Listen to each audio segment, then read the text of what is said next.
राज्याने दादांच्या रूपामध्ये न लाभलेला मुख्यमंत्री गमावला. अधिकाऱ्यांपेक्षा लवकर पोहोचणाऱ्या दादांनी पहिल्यांदा टायमिंग चुकवलं. फडणवीसांकडून अजित पवारांसोबतच्या भावनांना उजाळा. एक दशकापेक्षा जास्त काळ दादांसोबत मैत्री होती. 2014 नंतर दादांसोबत भावनिक नातं तयार झालं. विधानसभेत अजितदादांवर मुख्यमंत्री फडणवीसांकडून शोक प्रस्ताव. अजितदादांचा मोठा आधार होता. त्यांच्या जाण्यानं मी मोठा भाऊ गमावला. अजित पवारांच्या निधनानंतर विधान परिषदेमध्ये एकनाथ शिंदेंचा शोक प्रस्ताव. तर बारामतीचा किल्ला अजितदादांनी लढवला नाही तर अबाधित ठेवला. शिंदेंकडून अजित पवारांच्या आठवणींना उजाळा. 70,000 कोटींच्या घोटाळ्याचे आरोप करून दादांची बदनामी करणारे आता हळहळ व्यक्त करतायत. उद्धव ठाकरेंचा अप्रत्यक्षपणे भाजपवर निशाणा. अजितदादा आता विधिमंडळामध्ये दिसणार नाहीत याची खंत. माजी मुख्यमंत्री उद्धव ठाकरेंनी अजित पवारांच्या आठवणी जागवल्या. दादांचं नाव घेतल्याशिवाय इतिहास पूर्ण होणार नाही. दादा जे मनात येईल ते बोलायचे. दादांची आणि माझी कारकीर्द एकाच वेळी सुरू झाली. पवारांच्या राष्ट्रवादीचे नेते जयंत पाटील यांनी दादांच्या आठवणी जागवल्या. अजित पवारांच्या अपघाताबाबत महाराष्ट्राच्या मनामध्ये संशय. दादांचा घातपात झालाय असंच वाटतंय. दुर्घटना घडली की घडवली गेली हा संशय. शोक प्रस्तावावर बोलताना ठाकरेंच्या शिवसेनेचे नेते भास्कर जाधव यांनी व्यक्त केला संशय. आपण सर्वांनीच आपला जवळचा व्यक्ती गमावला. ही हळहळ प्रत्येकाला आहे. खासदार सुनील तटकरेंच्या अजित पवारांच्या आठवणी त्यांनी जागवल्या. माझ्याकडे ब्लॅक बॉक्सचा फोटो किती जळालाय ते माहिती आहे. तपासामधील प्राथमिक अहवालामध्ये काही काळबेर झालं तर सरकारला फार महागात पडेल. आमच्याकडे अजून 70% माहिती बाकी. रोहित पवारांचा हवाई उड्डाण मंत्री राममोहन नायडू यांना इशारा. महिनाभरात सीआयडीनं काय केलं? सीसीटीव्ही फुटेज ताब्यात घेतलं का? आमदार रोहित पवार यांचा सवाल. पायलट का बदलले गेले? अनेक विषयात सखोल तपास महत्वाचा. विमान अपघाताचा पारदर्शक तपास होणं महत्वाचं. रोहित पवारांची प्रतिक्रिया. ब्लॅक बॉक्स जिथे ठेवला जातो तो विमानाचा तो भाग जशाच्या तसा. ब्लॅक बॉक्स जळून गेला म्हटल्यावर शंका तर येणारच. रोहित पवारांच्या मागण्यांमध्ये तथ्य. जितेंद्र आव्हाडांकडून अजित पवारांच्या विमान अपघातावरून घातपाताची शंका व्यक्त. ब्लॅक बॉक्स जळून गेला ही माझी सर्वात मोठी शंका. जगातील कोणत्याही घटनेमध्ये ब्लॅक बॉक्स जळाल्याची माहिती नाही. चौकशीला जितका उशीर होईल तेवढाच शंकेला वाव असणार. आव्हाडांचं वक्तव्य. 6 मार्चला मुख्यमंत्री फडणवीस राज्याचा अर्थसंकल्प मांडणार तर अर्थसंकल्पीय अधिवेशनही विरोधी पक्ष नेत्यांविनाच होणार. काँग्रेसच्या राजवटीमध्ये विरोधी पक्ष नेत्याचा अपमान झाला नाही. विरोधी पक्ष नेत्याच्या निवडणुकीवरून संजय राऊतांची प्रतिक्रिया. संख्याबळ न पाहता शरद पवार यशवंतराव चव्हाणांनी विरोधी पक्ष नेता नेमला होता. राऊतांनी करून दिली आठवण. अधिवेशन काळामध्ये उपमुख्यमंत्री एकनाथ शिंदेंकडील खात्यांची जबाबदारी इतर मंत्र्यांवर. नगरविकास उदय सामंतांकडे, दादा भुसेंकडे सार्वजनिक बांधकाम तर गृहनिर्माण विभागाची जबाबदारी मंत्री शंभूराज देसाईंवर असणार. शिंदेंचे विधानसभा अध्यक्षांना पत्र. विधानसभा अध्यक्ष राहुल नार्वेकरांच्या कामकाजावर सल्लागार समितीच्या बैठकीमध्ये नाराजी. सूत्रांची माहिती. तर सभागृहात येणाऱ्या असंख्य लक्षवेधी ठराविक सदस्यांचं गैरवर्तन यावरून मुख्यमंत्र्यांसह वरिष्ठ मंत्र्यांकडूनही नाराजी व्यक्त. सूत्रांकडून माहिती. उपमुख्यमंत्री सुनेत्र पवारांकडून विधानभवनामध्ये विधानसभा अध्यक्ष राहुल नार्वेकरांची भेट. उपमुख्यमंत्री पदाची शपथ घेतल्यानंतर सुनेत्र पवारांचं पहिलंच अर्थसंकल्पीय अधिवेशन. महाराष्ट्र कर्नाटक सीमावाद सोडवण्यासाठी सरकार कटिबद्ध. सरकार सीमावासियांचं हित जपणार. राज्यपाल आचार्य देवव्रत यांचे विधानभवनामध्ये अभिभाषण. देवेंद्र फडणवीसांनी सुनेत्र पवारांच्या एका मंत्र्याची शेंडी आता आपल्या हातामध्ये ठेवली आहे. फडणवीस भ्रष्टाचाराच्या बाबतीत अत्यंत ढोंगी. शिरवाळांच्या विभागामधील लाचखोरी प्रकरणावरून संजय राऊतांची टीका. मवियामध्ये कुठलीही फूट नाही. राष्ट्रवादीचे अनेक नेते मुंबई बाहेर वास्तव्याला असल्यानं बैठकीला पोहोचू शकले नाहीत. मवियाच्या बैठकीमध्ये पवारांची राष्ट्रवादी गैरहजर असण्यावरून राऊतांची प्रतिक्रिया. महाविकास आघाडी यापुढेही एक असेल. आम्ही मवियाचे घटक आहोत आणि घटक राहू. आव्हाडांकडून स्पष्ट. तर कालच्या बैठकीला हजर राहण्याची जबाबदारी माझी होती. आव्हाडांची प्रतिक्रिया. मोठे नेते वेगवेगळ्या ठिकाणी अडकल्यानं आले नाहीत. महाराष्ट्रासाठी मविया म्हणून एकत्र लढणार. बैठकीतील गैरहजेरीवरून रोहित पवारांची प्रतिक्रिया. उद्धव ठाकरेंनी विधान परिषदेवर जावं. राज्यसभेत काँग्रेसला संधी द्यावी. काँग्रेसचे प्रदेशाध्यक्ष हर्षवर्धन सपकाळ यांची मागणी. राज्यसभेत काँग्रेसची ताकद वाढवण्याची आवश्यकता. सपकाळ यांची प्रतिक्रिया. उद्धव ठाकरेंनी विधिमंडळामध्ये परत जावं ही आमची सर्वांची इच्छा. संजय राऊतांची प्रतिक्रिया. तर हर्षवर्धन सपकाळ काँग्रेसचे प्रांताध्यक्ष त्यांनी त्यांचं मत व्यक्त केलं. आम्ही तीनही पक्ष एकत्र बसून राज्यसभेसंदर्भात ठरवू. राऊतांकडून स्पष्ट. पवारांनी राज्यसभेवर जावं ही अजितदादांची इच्छा होती. तीच आमचीही इच्छा. रोहित पवार यांचं वक्तव्य. पवार मुंबईत आल्यावर सुप्रिया सुळे त्यांच्याशी बोलतील. रोहित पवारांची माहिती. विलिनीकरणाच्या प्रक्रियेमध्ये मला कुणी विचारलंच नाही तर मी का बोलू? आव्हाडांची प्रतिक्रिया. तर शरद पवार निवडणूक लढवणार असतील तर प्रश्नच संपला. राज्यसभेच्या जागेवरून आव्हाडांचं वक्तव्य. शरद पवारांच्या प्रकृतीमध्ये सुधारणा झाल्याची डॉक्टरांची माहिती. 48 तासांना शरद पवारांना रुग्णालयामधून घरी सोडलं जाणार. मुंबई महापालिकेसाठी शिंदेची शिवसेना. स्वीकृत नगरसेवक पदासाठी 3 नावं देणार. शिवसेनेकडून 2 नावं निश्चित, पण एक डमी फॉर्म भरला जाणार. उमेश माने, बाळकृष्ण ब्रीत आणि राज सुर्वेंची नावं शिवसेनेकडून देण्यात आली. नवाब मलिक यांचे बंधू कप्तान मलिक स्वीकृत नगरसेवकासाठी आग्रही. शिंदेच्या शिवसेनेच्या वाट्याच्या स्वीकृत नगरसेवक पदासाठी राष्ट्रवादी आग्रही. अजितदादांची राष्ट्रवादी सहयोगी गट म्हणून शिंदे सेनेसोबत असल्यानं एक स्वीकृत नगरसेवक पद देण्याची मागणी. मुंबई महापालिकेचा यंदाचा अर्थसंकल्प 80,000 कोटी रुपयांचा टप्पा ओलांडण्याची शक्यता. मागच्या 9 वर्षांमध्ये अर्थसंकल्पात जवळपास 50,000 कोटींची वाढ. आधीच्याच पायाभूत प्रकल्पांसाठी नव्यानं तरतुदीची शक्यता. या वर्षाचा पालिकेचा अर्थसंकल्प 25 फेब्रुवारीला सादर होणार. ठाणे पालिकेच्या विरोधी पक्षनेतेपदी पवारांच्या राष्ट्रवादीचे नगरसेवक शानू पठाण यांची निवड होणार. त्याचबरोबर स्थायी समिती आणि सभागृह नेतेपदाची घोषणा होणार. नवी मुंबईमध्ये महानगरपालिका सभागृहामध्ये शिवसेना नगरसेवकांचा गोंधळ. सत्ताधारी भाजप महापौरांचा नगरसेवकांकडून निषेध.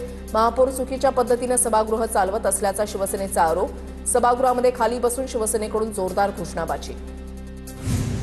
मुंढवा जमीन गैरव्यवहार प्रकरणी मोठी अपडेट समोर. दिग्विजय पाटलांचा अटकपूर्व जामीन अर्ज मागे.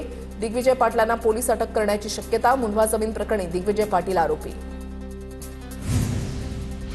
अजित पवारांच्या विमान अपघाताची चौकशी करा. बारामतीमधील प्रशासकीय भवनसमोर नागरिकांची मोठी गर्दी.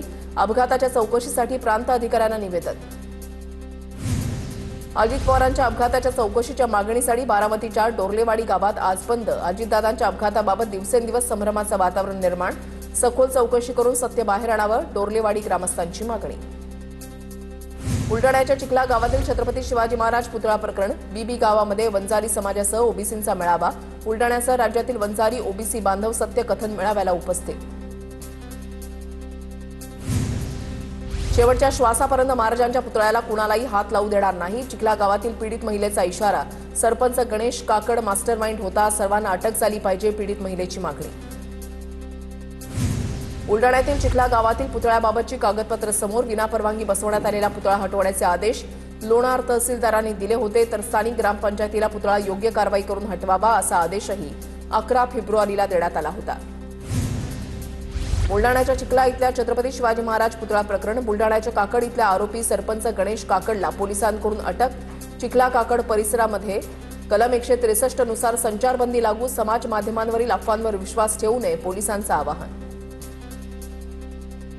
बुलडाण्याच्या चिखला इथल्या घटनेचा अहिल्यानगरच्या श्रीरामपूरमध्ये तीव्र पडसाद. श्रीरामपुरातील शिवस्मारक येथे मराठा समाजाच्या वतीनं जोरदार निदर्शनं. दोषींवर कठोर कारवाई करण्याची आंदोलकांची मागणी. बुलडाण्याच्या चिखला गावातील घटनेच्या निषेधार्थ वाशिममध्ये रास्ता रोको आंदोलन. रिसोड ते मालेगाव रोडवरील केशवनगर इथे सामाजिक संघटनांच्या वतीनं रास्ता रोको. दोषींवर कारवाई करण्याची आंदोलनकर्त्यांची मागणी. भिगवण घटनेच्या पार्श्वभूमीवर सकल हिंदू समाजाकडून इंदापूर, बारामती आणि दौंड बंदचं आवाहन. भिगवण प्रकरणातील आरोपीवर पॉक्सो अंतर्गत कारवाई करण्याची मागणी सकल हिंदू समाजाकडून करण्यात आली मागणी. सोलापूरच्या करमाळामध्ये विनापरवानगी शिवरायांचा पुतळा बसवल्याप्रकरणी गुन्हा दाखल. अज्ञात लोकांच्या विरोधात करमाळा पोलिसात गुन्हा दाखल. करमाळा पोलिसांकडून पुढील तपास सुरू. बीडच्या गेवराईमध्ये शिवप्रेमींनी रात्रीतून शिवरायांचा अश्वारूढ पुतळा उभारला. गेवराईमध्ये शिवरायांचा पुतळा उभारण्याची मागणी छत्रपती शिवाजी महाराज स्मारक समितीकडून करण्यात येत होती. या प्रकरणी नगरपालिकेच्या तक्रारीवरून गुन्हा दाखल होण्याची शक्यता. सोलापूरच्या बार्शीमध्ये शिवजयंती मिरवणुकीदरम्यान 2 गटामध्ये मारहाण. फटाके उडवण्याच्या कारणावरून 2 गटात मारहाण. बार्शी रुग्णालयाची तोडफोड. एका गटातील तरुणांकडून दुसऱ्या गटातील महिला आणि युवकांना मारहाण. जळगावच्या चाळीसगाव शहरातील शिवजयंती वाद प्रकरण तापलं. शिवप्रेमी संघटनांकडून पोलीस अधिकाऱ्यावर गुन्हा दाखल करण्याची मागणी. पोलीस प्रशासनाला निवेदन देत निष्पक्ष चौकशीची मागणी. सांगलीमध्ये शक्तीपीठ महामार्ग रद्द करा या मागणीसाठी शेतकऱ्यांचा धडक मोर्चा. महामार्ग बाधित शेतकऱ्यांचा जिल्हाधिकारी कार्यालयावर बैलगाडी घेऊन भव्य मोर्चा. मोर्चामध्ये कुटुंबासह शेतकरी बैलगाडी घेऊन सहभागी. शक्तीपीठ महामार्गाला लातूरमध्येही विरोध. कळंब ते लातूर हा रस्ता अडवत बाधित शेतकऱ्यांचा रास्ता रोको आंदोलन. शक्तीपीठ महामार्गामुळे अनेक शेतकरी भूमिहीन होणार असल्यानं विरोध वाढला. कोल्हापूरच्या इचलकरंजीमधील कबनूरमध्ये पोलिसांवर दगडफेक प्रकरणी 20 ते 25 जणांवर गुन्हे दाखल. कबनूरमध्ये महापुरुषांचा अपमान केल्याचा आरोप असलेल्या महिलेवर गुन्हा दाखल करा या मागणीसाठी रास्ता रोको. कोल्हापूरमध्ये शक्तीपीठ महामार्गाविरोधात आज राज्यव्यापी आंदोलन. कोल्हापूर जिल्हाधिकारी कार्यालयाच्या बाहेर निदर्शनं केली जाणार. आंदोलनामध्ये खासदार शाहू छत्रपती, काँग्रेसचे नेते सतेज पाटील, स्वाभिमानी शेतकरी संघटनेचे नेते राजू शेट्टी सहभागी होणार. परभणीमधील शक्तीपीठ महामार्गासाठीची जमीन मोजणी स्थगित. सोनपेठ तालुक्यामधल्या कान्हेगाव आणि दिघोळमध्ये होणार होती मोजणी. पालकमंत्री बोर्डीकरांनी मुख्यमंत्र्यांकडे विनंती केल्यानंतर मोजणी तात्पुरती स्थगित.